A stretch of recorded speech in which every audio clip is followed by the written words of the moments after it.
저희는 지금 사사기 시리즈를 계속 보고 있습니다. 혹시 좀 신앙서적에 관심이 있어서 사사기에 관련된 책을 읽어보신 분들이 계시다면 아마 이 사사기의 사이클에 대해서 좀 들어보신 경험이 있으실 것이라고 생각합니다. 네, 화면을 보시면 되겠는데요. 사사기를 전체적으로 이렇게 살펴보면 이 패턴이 반복된다는 사실을 알 수 있습니다. 먼저는 죄. 이스라엘 백성이 여호와를 버리고 다른 신들을 섬깁니다. 그러면 두 번째, 압제가 시작되죠. 하나님께서 그들의 그 배교에 진노하셔서 이방 민족을 들어 사용하셔서 이스라엘 백성들을 억압하십니다. 그러면 이스라엘 백성들은 그 고통 속에서 하나님의 도움을 구하기 시작하죠. 이것이 세 번째 회개입니다. 그러면 하나님께서는 이스라엘을 불쌍히 여기셔서 사사라는 구원자를 세우세요. 그리고 그들을 구원해 내십니다. 그러면 결국 전쟁이 끝나게 되고 그 땅에 평화가 잠시 임하게 됩니다. 그런데 문제는 이 평화가 사사가 죽고 나면 다시 끝나게 됩니다. 왜냐하면 이스라엘 백성들이 또다시 우상을 숭배하기 때문입니다. 죄를 짓고 결국 이 사이클이 계속 반복되는 것을 우리가 사사기를 통해 살펴볼 수 있습니다. 그런데 여러분, 사실 이 사사기의 이 패턴은 단순히 옛날 이스라엘 역사의 이야기가 아니라 오늘을 살아가는 우리 성도의 삶에 똑같이 구현되고 있다는 사실을 우리가 인지해야 합니다. 사사기의 사이클은 단순히 역사에 대한 서술이나 그것에 대해서 기술해 놓은 것이 아니라 우상을 붙드는 인간의 마음 내면 속에서 발생하는 메커니즘을 드러내고 있습니다. 아마 현대인에게 발생하는 패턴을 정리하면 이렇게 정리해 볼 수 있을 것 같아요. 먼저는 일시적인 만족이죠.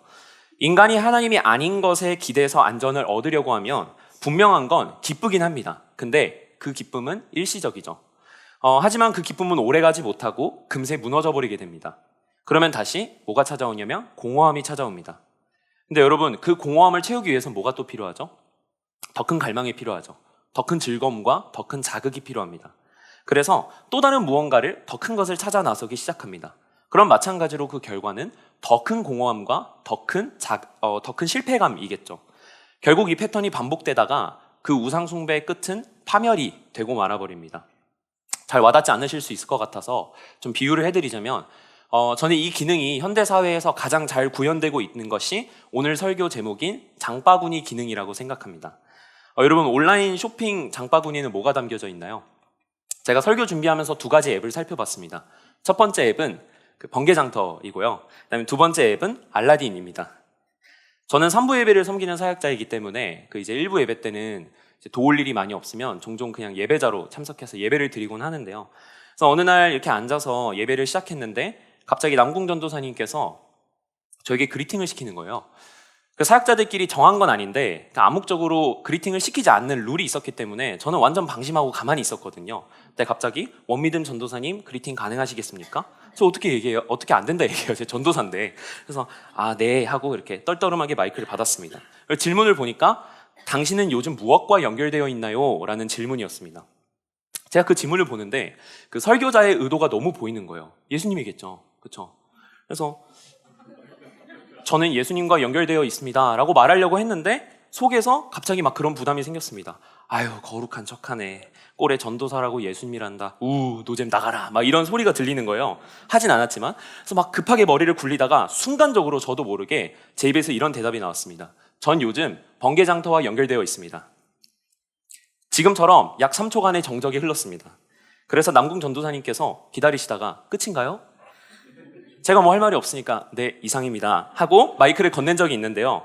그날 남궁 전도사님께서는 저의 답변 때문에 기도회 진행하시는데 큰 어려움을 겪으셨다고 얘기를 하셨고요. 저는 찬양 시간 내내 저를 비웃는 성도님들의 시선을 피해서 고개를 숙이면서 죄책감과 부끄러움을 느끼면서 그렇게 일부 예배를 드렸던 기억이 있습니다. 근데 여러분, 제가 말이 헛나왔다라고 생각을 했거든요. 근데 시간이 지나서 돌아보고 나니까 저는 그 당시 번개장터와 연결되어 있는 것이 맞습니다. 제가 좋아하는 브랜드의 옷과 사이즈를 번개장터에 등록해 놓잖아요. 그러면 누군가가 그 해당 상품을 팔 때 저에게 알림이 옵니다. 띵 하면서 당신이 등록한 상품이 등록되었습니다. 그때부터 번개장터가 아니라 그냥 거긴 전쟁터입니다. 왜냐하면 저와 같은 옷과 같은 브랜드와 같은 사이즈를 구매를 원하는 자들과 눈치 싸움이 시작되기 때문입니다. 고민할 시간은 딱 3초입니다. 번개장터 자주 사용하시는 분들은 아실 텐데 뭐 이렇게 1분 동안 고민할 시간이 없어요. 3초면 팔려버려요. 그래서 그 시간 동안 이게 과연 내가 이 가격에 살 만큼 합리적인가에 대해서 치열하게 고민해야 됩니다. 그리고 결제 버튼을 누르지 않으면 그 상품은 저에게서 떠나버리죠. 특히 제가 좋아하는 옷은 빈티지인데 빈티지는 수량이 많지 않아요. 재고가 없어요. 그래서 하나가 팔려버리면 그 친구는 영원히 못 볼 수가 있는 겁니다. 그래서 마음이 더 불안해지고 떨리기 시작하죠. 그 당시 저는 하루 종일 번개장터에 들어와 있었던 것 같아요. 그러니까 연결되어 있는 거죠. 아마 지금 예배 시간에도 제 핸드폰에는 번개장터에서 그 등록된 상품들이 알람이 계속 오고 있을 것이고, 그 번개장터의 장바구니 안에는 제가 사고 싶은 옷 70개가 아직도 담겨져 있습니다. 부끄럽네요. 그래서 제가 언젠가 하늘에서 100만 원이 뚝 떨어지면 내가 이 친구 아기들 한 명 한 명을 입양해서 내가 이렇게 이쁘게 잘 키워줘야겠다 이런 생각을 하고 있었어요. 그래서 교육자 회의 때 그런 바람에 대해서 이야기했는데 담임 목사님께서도 나도 옛날부터 10년째 기도 제목이다. 근데 그 기도 제목은 응답되지 않는다. 포기해라. 이렇게 말씀하시더라고요. 또 제가 자주 사용하는 앱은 알라딘입니다. 책을 많이 읽는데 현재 약 130개 정도의 서적이 거기 담겨져 있습니다. 집에 있는 책 다 읽으면 다음으로 이거 읽어야지 하면서 하나하나 담았는데 추가하다 보니까 한 130개가 담아져 있더라고요. 물론 다 안 읽어도 살 때가 많습니다. 그냥 책장에 그 성도 제압용으로 그 책들을 구매를 해놓곤 하는데 제압을 한다는 게 이게 뭐 제가 때려서 제압하겠다 이런 게 아니라 이렇게 막 헤르만 바빙크 개혁교회 약 4권 딱 박혀 있으면 일단 똑똑해 보이거든요. 그래서 기선 제압한다 뭐 이런 의미인데 아무튼 한번 띄워주시겠습니까? 정리를 하자면 장바구니는 우리의 편의를 위한 것이 아니라 우리의 심리를 자극하도록 설계된 도구라는 것입니다. 번개장터 장바구니에 담겨져 있는 물건들은 하루 종일 저의 마음을 조급하게 합니다. 빨리 팔릴까 봐요. 그리고 알라딘 장바구니에 쌓여있는 책들은 내가 언젠가 이것들을 다 읽어야 한다라는 압박감으로 저의 마음을 짓누릅니다. 이 장바구니의 기능을 장바구니가 어떻게 우리를 자극하는지 제가 3가지로 만들어 왔거든요. 제가 여기 이름까지 붙였어요. 장바구니 심리학. 근사하죠? 네. 첫 번째는 소유 효과입니다. 일단 장바구니에 담아놓으면 이 물건이 이미 내 것이 된 것처럼 느껴집니다. 이것을 심리학에서는 소유 효과라고 부른다고 하더라고요. 그래서 상품을 담아두면 실제로 그 상품을 구매할 확률이 월등히 높아지게 된다고 합니다. 두 번째는 심리적인 관성입니다. 사람이 물건을 많이 담아두면 내가 이왕 이렇게 많이 담았는데 라면서 그 심리적인 관성 때문에 결제로 이어지기가 더 쉽다고 합니다. 특히 예를 들어서 한 5개 담아뒀는데 3만 원 이상 무료 배송 이런 것 때문에 못 참잖아요. 그럼 거기 하나 더 추가해가지고 그래 내가 하나하나 오래 고민했던 거니까 이번에 한 번에 시켜버리자 하면서 갑자기 폭풍 구매를 해버리는 거죠. 이 심리적인 관성은 3번째 긴급함 때문에 더 자극됩니다. 살까 말까 고민하고 있는데 갑자기 알림이 오는 거죠. 띵! 재고 3개 남음. 여러분 이때 미치는 겁니다. 아니면 내 마음에 쏙 드는 물건이 오늘 12시까지만 30% 할인한다. 이런 알림이 오게 되면 우리의 마음은 두근거리기 시작합니다. 어떡하지? 그때 누군가가 제 귀에 대고 말을 하기 시작하죠. 믿음아, 곧 사라지겠어. 사라지기 전에 얼른 결제해야 해. 저 정도면 합리적이야. 빨리 사야 돼. 이런 식으로 우리에게 불안과 긴장감을 심어주죠. 뿐만 아니라 요즘 쇼핑몰들은 우리의 스마트폰 데이터를 활용해가지고 우리에게 더 구체적으로 다가옵니다.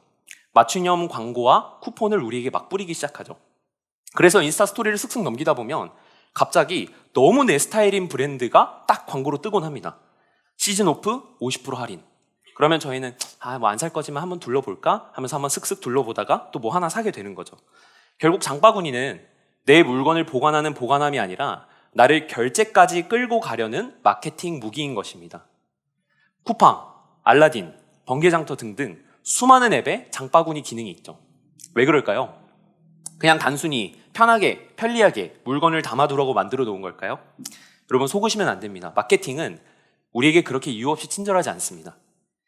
말씀드렸지만 이건 우리의 심리를 자극하기 위해서 아주 치밀하게 고안된 장치입니다. 그리고 이 구조는 사실 우상숭배의 패턴과 매우 유사합니다. 처음에는 내가 그것을 소유하는 것 같아요. 내가 컨트롤하는 것 같습니다. 근데 결국은 시간이 지나면 내가 그것에 사로잡혀 있고 지배당하고 있는 사실을 우리가 깨닫게 됩니다. 성경을 보면 자기의 이 장바구니에 수많은 우상을 채운 사람들이 많이 나오거든요.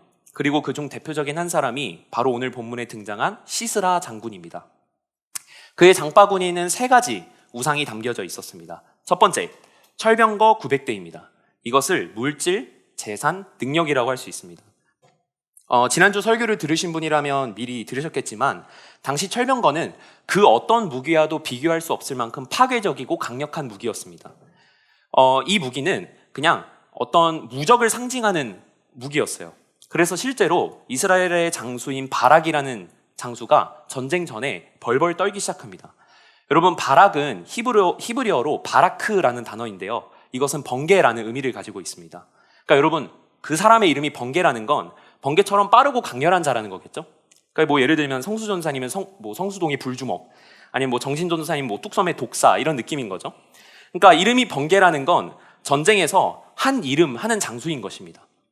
그런데 이런 바락이 전쟁 전에 드보라에게 찾아가서 뭐라고 이야기하냐면, 당신이 나와 함께 가지 않으면 나는 싸우러 나갈 수가 없습니다 라고 말하면서 벌벌 떠는 모습을 우리가 본문에서 볼 수 있습니다. 여러분, 당연히 그럴 만도 한 게요, 잘 와닿지 않으니까 이렇게 생각하시면 될 것 같아요. 지금 여러분들 손에는 권총 하나씩 들려있는 거고요, 제 뒤에는 탱크 한 대가 있는 것입니다. 여러분들이 다 소총 가지고 저한테 막 빵빵 쏴가지고 제 탱크 이길 수 있습니까? 못 이기죠. 제가 그냥 운전하면서 이렇게 사뿐히 지려밟으면 아마 다 죽을 겁니다. 죄송합니다. 그러니까 지금 시스라에겐 근데 탱크 한 대 수준이 아니라 그 당시 무적을 상징하는 그 탱크가 한 900대가 있는 겁니다. 얼마나 의기양양하겠어요. 아마 주변 사람들이 막 그 사람을 칭송했을 것입니다. 막 전쟁의 신 시스라.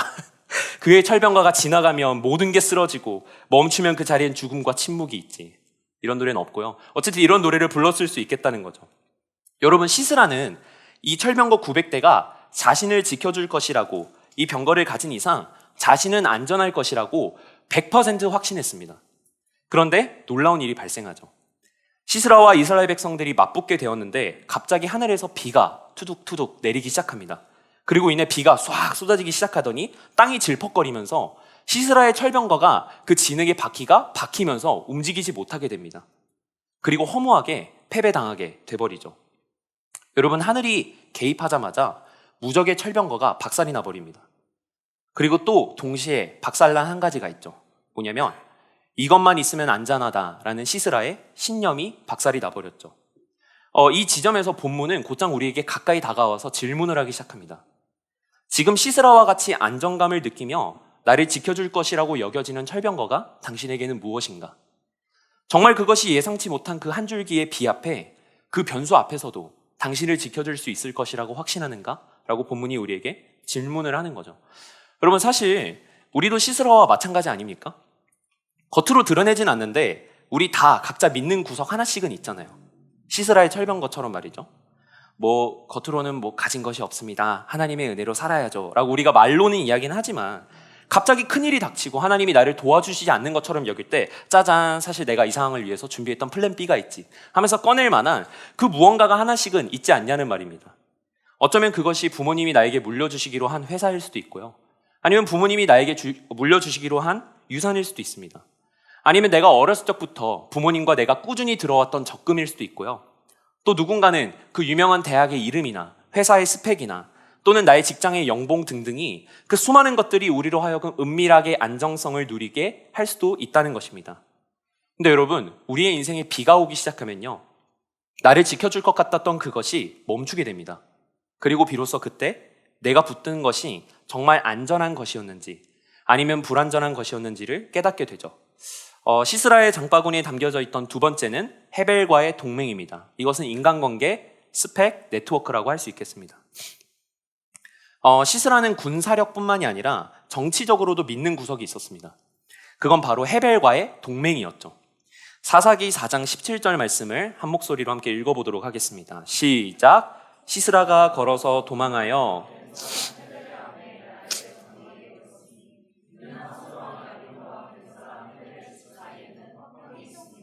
아멘. 자신의 철병거가 박살이 나자마자 그는 다음 카드 플랜 B를 꺼내드렸습니다. 바퀴가 멈추자마자 본능적으로 한 곳을 찾아가는데 바로 오늘 본문 속 야엘의 장막입니다. 왜냐하면 야엘은 자신과 동맹관계였던 민족의 사람이었거든요. 내가 그 집에 가면 이 사람이 날 지켜줄 것이다 라는 믿음이 그에게 있었던 것입니다. 여러분, 우리도 스스로에게 한 번 더 질문해 봐야 합니다. 나의 철병거의 바퀴가 멈춰버렸을 때 그 다음 나는 무엇을 붙드는지를 생각해 볼 필요가 있죠. 어쩌면 그것이 인간관계일 수 있습니다. 우리는 인생의 위기가 찾아올 때 누군가에게 그것을 기대고 의지해서 그 위기의 균열을 메꿔보려는 시도를 참 많이 하게 됩니다. 그래서 지나치게 인간관계를 의존할 때가 있어요. 저 사람과 친해지면 내 앞날이 창창하게 열릴 것 같아서 그 사람에게 좋은 사람이 되기를 극하게 노력할 때가 있습니다. 이 네트워크 안에 있으면 위기가 찾아왔을 때 그 네트워크가 나를 보호해주고 지켜줄 것 같아서 그 네트워크에 속하기 위해서 안간힘을 씁니다. 저 이성과만 만나면 나는 더 이상 외롭거나 힘들지 않을 것 같고 나의 인생을 책임져 줄 것 같아서 그 이성에게 집착하고 의지할 때가 있습니다. 이 모든 것은 인생의 위기가 왔을 때 나의 그 균열을 인간관계와 사람으로 메꾸려는 우상숭배입니다. 하지만 여러분 다들 겪어봐서 아시겠지만 다 한 번씩 되어보셨잖아요. 인간관계는 언제든지 변할 수 있습니다. 그 사람들은 영원한 피난처가 되지 못합니다. 물론 하나님께서는 사람을 통해 일하십니다. 그것은 인정할 수 있습니다. 그래서 나의 필요와 도움을 어떠한 사람을 통해서 하나님께서 나에게 공급해 주실 수는 있겠지만 그렇다고 해서 그 사람과 나와의 관계가 내 삶의 기초가 될 수는 없다는 것입니다. 내가 의지하던 그 옆 사람이 어느 때에 내 뒤통수를 치고 내 곁을 떠나서 튀어버릴지는 모르는 겁니다. 관계는 분명히 축복이지만 그것이 우리의 피난처가 될 수는 없습니다. 그래서 여러분 만일 요즘 하나님보다 내가 의지하는 눈앞에 그 사람이 나보다 더 크게 보인다면 어쩌면 그 사람이 당신의 마음의 우상일 수도 있습니다.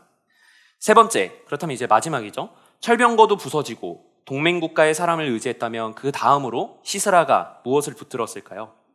바로 따뜻한 우유와 담요입니다. 이것을 쾌락, 위로, 도파민이라고 할 수 있겠습니다. 우유와 담요가 상징하는 건 내 마음의 위안입니다. 오늘 본문에서 시스라 장군이 처절하게 패배하고 모든 것을 잃어버리자 그 마음의 허기짐을 가지고 야엘의 장막에 찾아와서 자신에게 마실 물을 한 모금 달라고 요청합니다. 그러자 야엘이 따뜻한 우유를 퍼주고 그에게 덮을 수 있는 이불과 담요를 줍니다. 한 주석가는 그 우유는 피곤한 사람에게 졸음을 유도하는 성분이 있었다고 이야기를 하기도 하고요.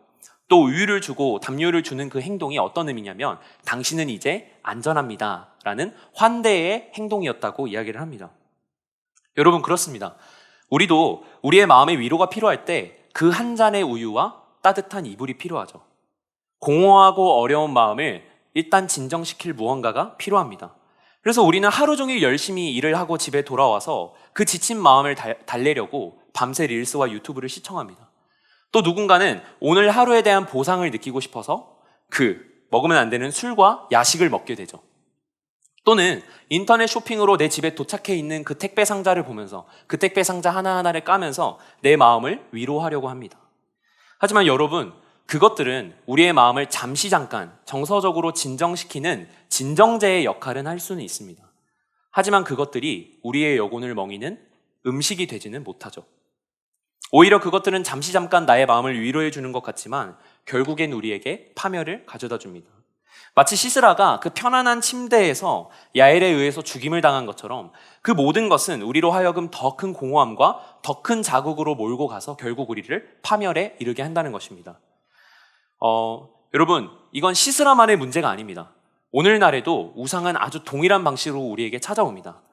우상은 처음부터 너 나 없으면 끝이야 막 이렇게 협박하면서 다가오지 않아요. 훨씬 조용하고 일상적인 목소리로 하찮게 다가옵니다.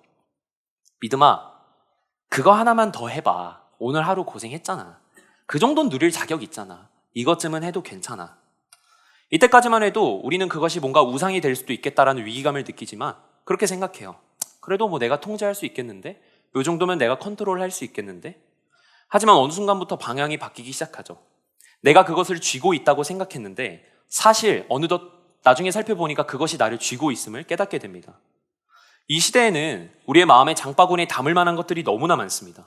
더 넓은 집, 더 안정적인 직장, 더 많은 연봉, 더 좋은 차, 더 근사한 옷. 그 수많은 것들이 번갈아 가면서 우리에게 쉴 수 없이 계속 우리에게 속삭입니다. 나만 가지면 행복할 거야. 나만 가지면 더 안전해질 거야. 나만 가지면 사람들이 더 나를 찬양해 줄 거야. 하지만 말씀드렸다시피 우리가 그것들을 사용하지만 곧 얼마 안 가서 그것들이 우리를 사용하기 시작합니다. 불안할 때마다 손이 먼저 스마트폰으로 가고 피곤할수록 더 자극적인 보상을 찾고 마음이 비어있을수록 더 많은 것들을 담아두어야 우리의 마음이 안심이 됩니다. 그렇게 내 마음을 달래기 위해서 시작했던 것들에 의해서 어느덧 내가 그것들에 너무나 의존하게 되고 의존하다 보니 내성이 생기고 내성이 생기다 보니까 더 강한 자극을 찾게 되죠. 그리고 더 이상 내 마음에 내성이 생겨서 그것들을 의지 않고서는 내가 살아갈 수 없게 됐을 때 우상이 친절했던 목소리를 싹 바꾸고 우리에게 다가와서 이야기합니다. 이제 넌 나 없으면 안 돼. 우상이 하는 일은 아주 간단합니다. 잠깐의 위안을 약속하고 그것으로 인해서 우리를 천천히 지배해 나가며 결론적으로 우리를 파멸에 이르게 합니다. 이제 이 시선을 우리의 개인의 마음 속에서 조금 더 역사의 무대로 조금 더 넓혀봅시다. 이 패턴이 한 사람의 마음에서만 일어날까요? 아닙니다. 한 시대, 한 공동체, 한 민족의 역사에서 똑같이 반복됩니다. 바로 그것을 기록한 책이 사사기인 것이죠. 사사기는 우리에게 이렇게 말하는 것입니다. 인간이 스스로 만들어낸 안전, 철병거죠. 사람에게 기대고 의지하려는 마음, 헤벨과의 동맹이죠. 나의 마음을 달래려는 일시적인 위안, 우유와 담요입니다.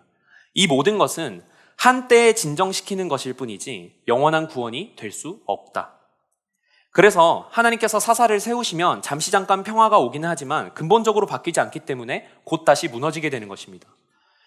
구약 주석가들은 뭐라고 이야기를 하냐면 이 사사기의 패턴이 원형으로 계속 도는 것이 아니라 점점 아래로 하강하는 나선이라고 설명을 합니다.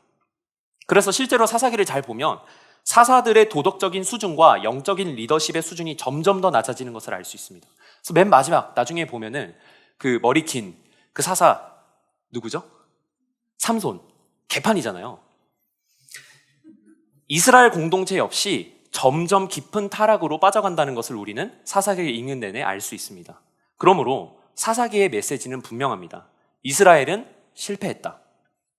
누군가는 마음속으로 그건 뭐 고대 시대 이야기니까 그렇겠죠 라고 생각할 수 있는데요. 하지만 그렇지 않죠. 현대 문명에서도 우리는 같은 길을 걷고 있습니다. 현대 사람들은 과학과 이성이라는 것이 계속 발전되다 보면 더 나은 세상 속에서 살 수 있을 것이다라는 파라다이스를 꿈꾸었지만 그 꿈은 1차, 2차 세계대전을 통해서 실패했다는 것을 우리가 처절하게 깨닫게 되죠.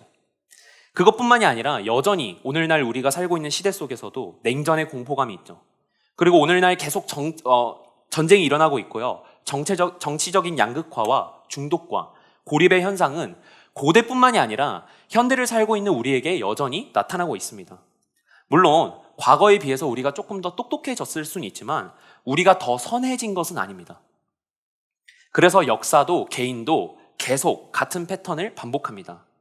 철병거가 최신 장비로 바뀌었을 뿐이지 우리가 의지하던 그 안정장치가 무너지는 순간은 여전히 우리의 삶 속에서 이어지고 있다는 것입니다. 제가 아까 사사기의 끝은 뭐라고 했죠? 이스라엘의 실패라고 했죠. 이스라엘은 제사장 나라입니다. 그러니까 무슨 말이냐면 이건 단순히 한 민족의 실패가 아니라 온 인류를 대표하는 한 민족이 실패했다는 것입니다. 그러니까 이스라엘의 실패는 이퀄 온 민족의 실패라고 성경이 이야기하고 있는 거죠. 수천 년 동안 인간은 스스로 자신을 구원해 보려고 별의별 방법을 다 시도했습니다. 결국 다 무너져 내렸습니다. 그리고 더 깊은 곳으로 추락하고 있고 여전히 우리는 더 깊은 곳으로 추락하고 있는 시대를 살고 있죠. 그래서 사사기를 몰입해서 읽고 있는 사람은 사사기를 덮고 나서 답답함을 느껴야 합니다. 그리고 그 독자는 마음속으로 이렇게 간절히 묻게 됩니다. 그렇다면 누가 이 끝없는 나락으로 떨어지고 있는 우리를 멈출 수 있을 것인가? 누가 끝없이 하강하고 있는 우리를 끌어낼 수 있을 것인가? 라는 질문을 던져야 합니다. 언제 도대체 진정한 사사가 나타나는가? 그 답은 오늘 본문 다음 장 5장에 나와 있습니다. 사사기 5장을 보면 이렇게 대답합니다. 우리의 진정한 사사는 하나님이시다. 사사기 5장을 보면은 전쟁에 대해서 묘사하는데 그 전쟁의 주어가 계속 하나님입니다. 바락과 드보라가 싸웠는데 주어가 하나님으로 나오는 거죠. 그래서 5장 20절부터 21절을 보면 별들이 하늘에서 싸웠고 기손 강이 그 무리를 쓸었다라고 이야기를 합니다. 무슨 말이냐면 온 우주와 자연 만물을 사용하셔서 하나님께서 전쟁에서 우리를 위해서 싸우셨다라고 이야기를 하고 있는 것입니다. 여러분, 하나님이 우리를 위해서 싸우셨다는 게 무슨 의미를 가지고 있을까요? 우리는 자주 우리의 인생의 여러 가지를 인생의 주어로 삼으며 살아갑니다. 주어로 삼는다는 것은 그것에게 내 주도권을 내어준다는 거죠. 그런데 사사기는 우리의 인생의 주어가 하나님이시라고 고백합니다. 더 나은 철병거, 더 업그레이드된 무기가 아니라 우리의 진정한 사사, 진정한 구원자이신 하나님께서 우리의 인생의 주도권을 그분께 내어드려야 한다라고 이야기를 합니다. 여러분, 우리의 인생의 주도권을 하나님께 내어드리고 우리의 주도권이 바뀌는 그 순간부터 우리는 그 자리에서 복음이 시작됩니다. 그래서 훗날 사도 바울이라는 한 사람이 십자가를 향해서 이 고백을 합니다. 로마서 8장 31절부터 32절 말씀을 제가 여러분에게 읽어드리겠습니다. 그런즉 이 일에 대하여 우리가 무슨 말 하리요? 만일 하나님이 우리를 위하시면 누가 우리를 대적하리요? 자기 아들을 아끼지 아니하시고 우리 모든 사람을 위하여 내주시니가 어찌 그 아들과 함께 모든 것을 우리에게 주시지 않겠느냐? 아멘. 사도 바울은 그 하나님이 자기의 아들을 우리에게 내어주심으로 우리의 편이 되어주셨다라고 선언합니다. 그리고 여러분, 이것은 일시적인 평화가 아닙니다. 조금 잠재우는 정도가 아닙니다. 죄로 인해서 빠른 속도로 굴러가고 끝없이 하강하고 있는 그 진노의 쳇바퀴를 멈출 수 있는 힘, 그 영원한 승리가 우리에게 필요한데 그것을 위해서 예수 그리스도가 우리에게 오셨다라고 사도 바울은 고백합니다. 여러분, 예수님은요, 그냥 이 땅에 오셔서 십자가에 매달리시고 올라가신 게 아니라 죄와 싸워서 승리하셨습니다. 그런데 그분의 승리는 사사기에 나오는 일시적인 승리가 아니라 단 한 번으로 충분한 영원한 승리였습니다. 그분이 주신 평화는 그 사사의 한 시대에만 적용되는 일시적인 평화가 아니라 영원히 끝나지 않는 완벽한 평화였습니다. 하지만 예수님은 세상이 자랑하는 철병거와 같은 모습으로 오시지 않으셨죠. 오히려 연약하고 보잘것없는 십자가의 모습으로 우리에게 찾아오셨습니다. 야엘의 장막에서 주어지는 우유나 담요 같은 일시적인 위로가 아니라 하늘에서 내려온 생명의 떡으로 우리에게 오셨습니다. 심지어 이스라엘의 그 완벽한 실패마저 재료로 삼으셔서 십자가에서 완전한 구원을 이루어내셨습니다. 그분은 우리의 안전을 위해서 자신의 안전을 버리셨고요. 하나님의 진노의 수레바퀴에 몸을 던지셔서 하나님의 모든 진노를 홀로 받아내셨습니다. 하지만 거기서 끝나지 않고 그분은 부활하심으로 죄에 대한 참된 승리를 우리에게 보여주셨습니다. 그러므로 여러분, 우리가 기억해야 할 것이 있습니다. 우리는 스스로 이길 수 없습니다.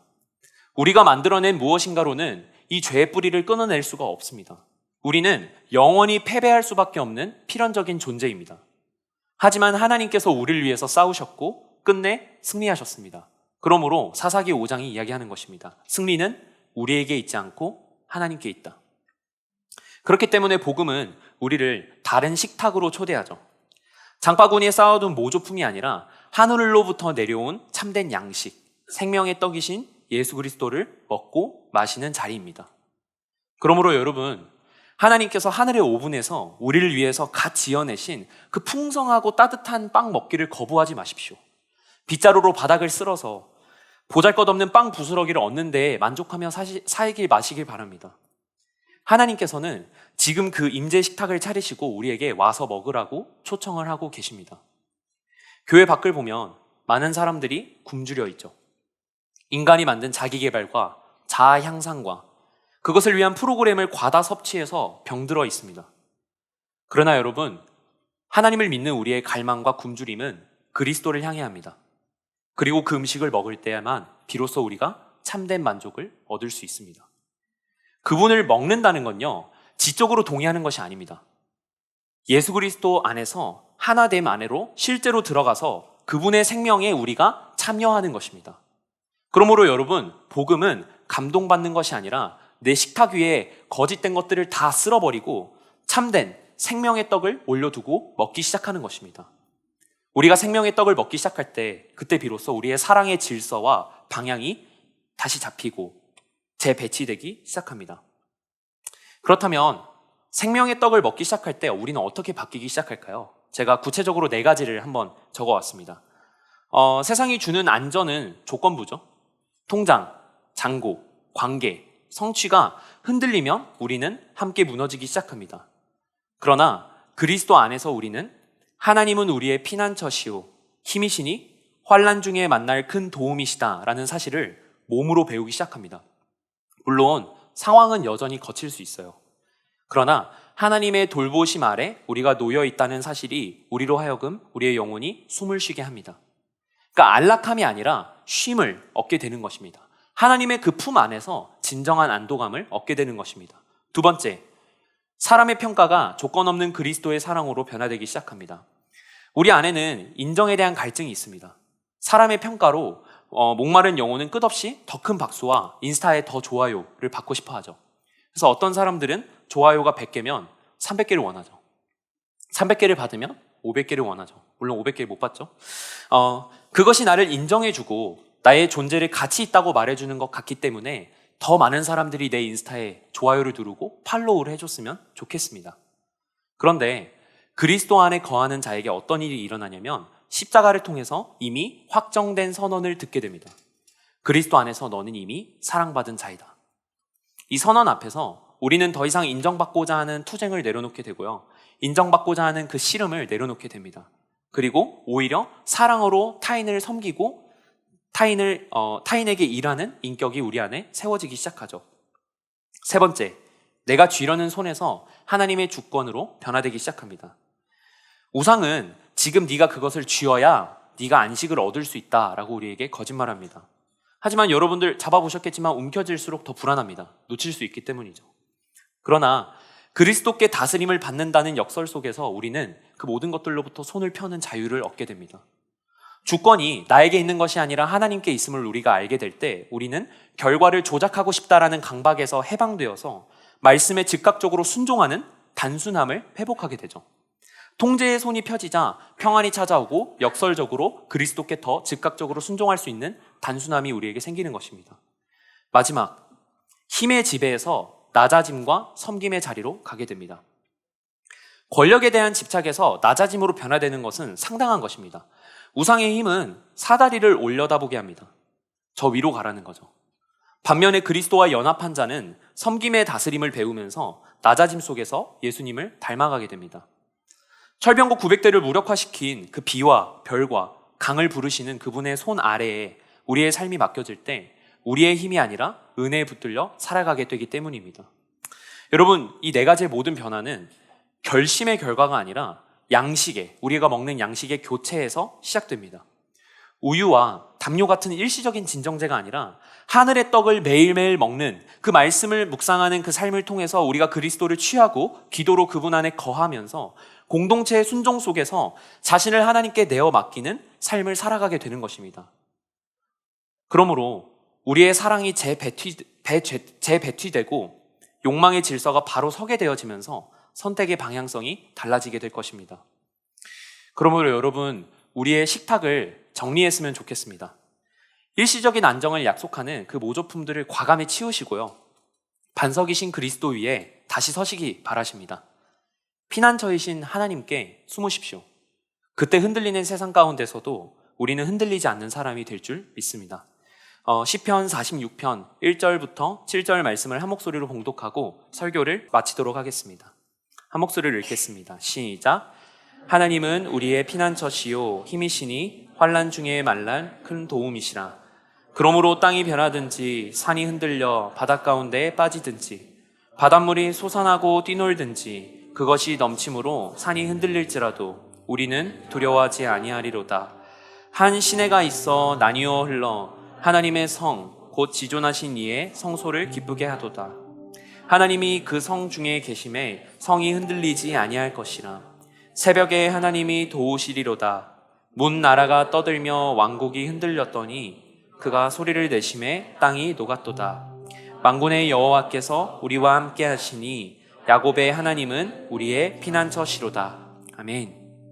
여러분이 놀라운 복음 안에서 그리스도와의 연합 안에서 진정한 안전함을 느끼시기 바랍니다. 아무에게도 다스림을 받지 않는 게 아니라요, 역설적으로 올바른 분께 다스림을 받을 때 그 말씀을 따라 살아갈 때 우리는 진정한 안전함을 누리게 될 줄 믿습니다.